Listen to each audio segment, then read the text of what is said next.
pur spendendo 1 miliardo in più di quello che spendeva nel 2003, e lo fa perché è riuscita ad aumentare il livello delle entrate, attraverso le entrate proprie, attraverso l'aumento della compartecipazione al gettito fiscale e attraverso anche l'aumento del gettito fiscale in Sardegna, avendo fatto una politica importante di rilocalizzazione della sede legale delle più importanti società che operavano in Sardegna ma non pagavano un solo euro di tasse in Sardegna. Ne cito una per tutte, solamente un'attività di Endesa a Porto Torres ha fatto sì che le entrate della regione aumentassero di 40 milioni di euro.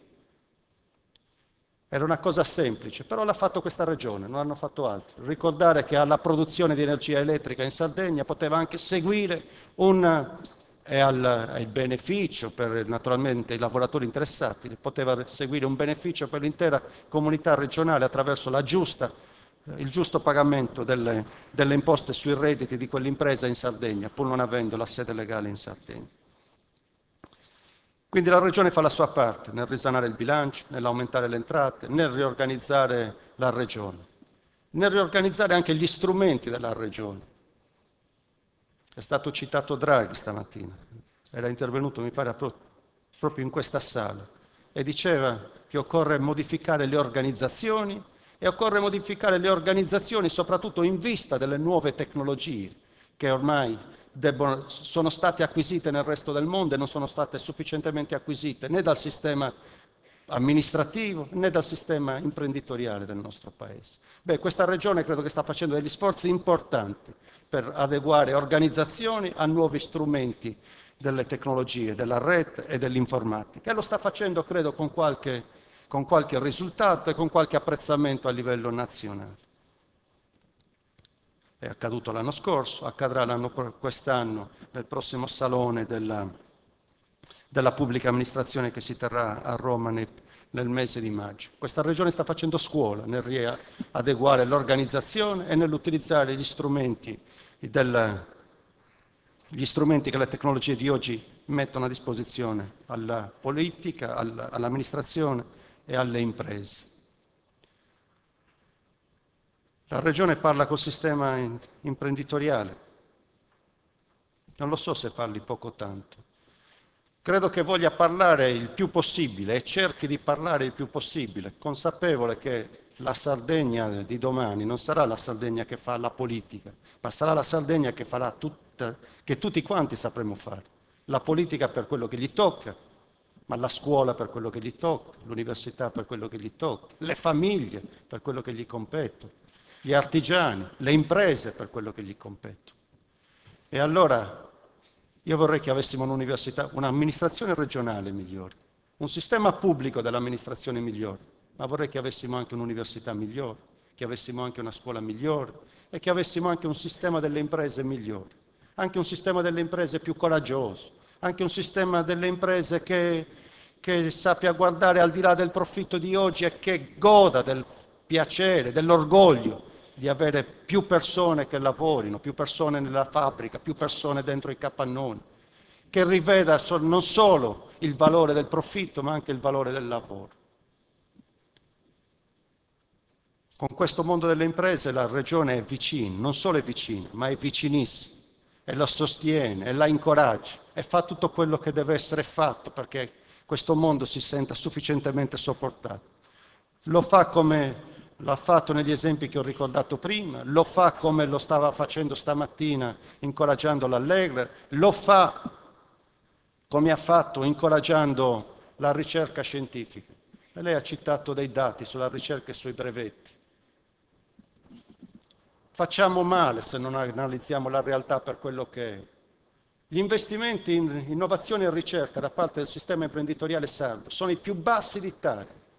E la Regione Sardegna ha una statistica di un qualche interesse in ricerca, semplicemente perché si fa ricerca pubblica attraverso il sistema di Polaris, attraverso le agenzie regionali per la ricerca, perché si fa ricerca pubblica con investimenti pubblici ed è modestissimo, quasi nullo il livello di investimenti che facciamo in innovazione e ricerca attraverso il sistema delle imprese private. E di più dobbiamo fare, e di più stiamo facendo per incentivare anche la ricerca attraverso il sistema privato.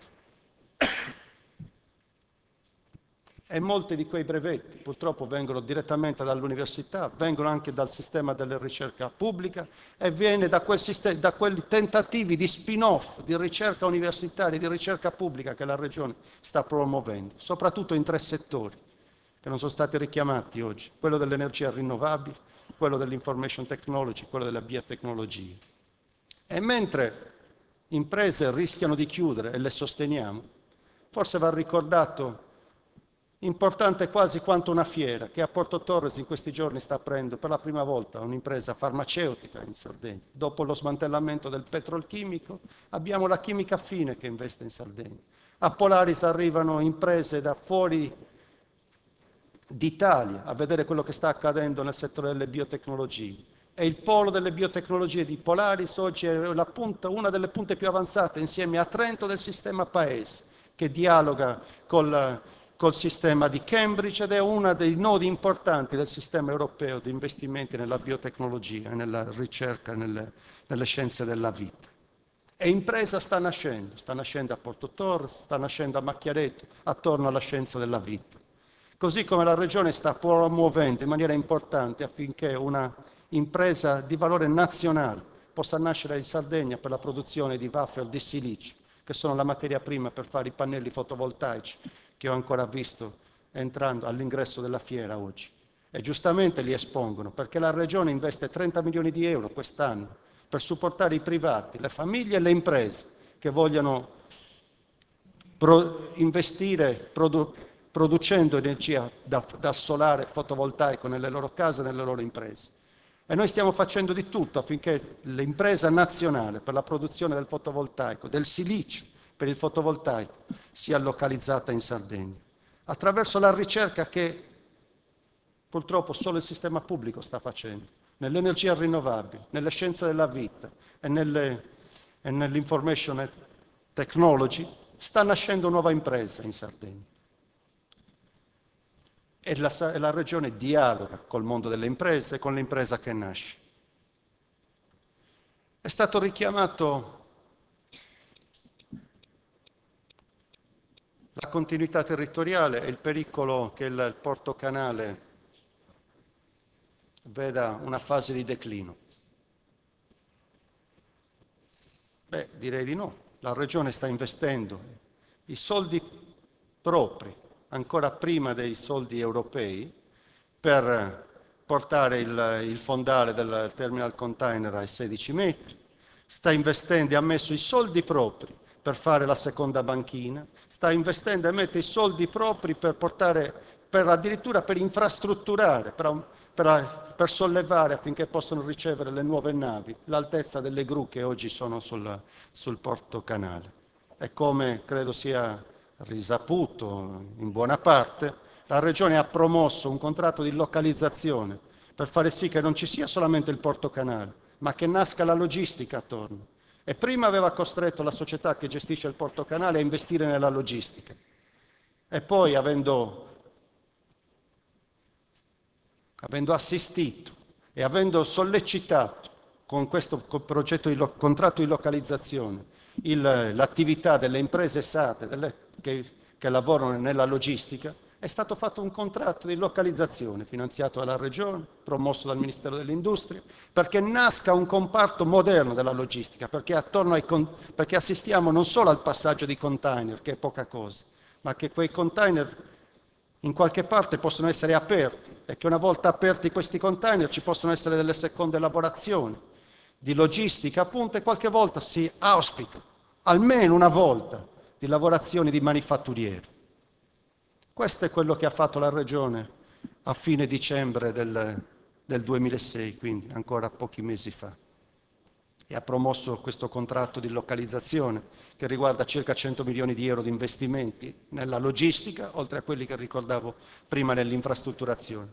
Quindi mi sembra proprio sbagliato dire che stiamo uscendo dai flussi di traffico, mi sembra invece doveroso ricordare esattamente il contrario, che stanno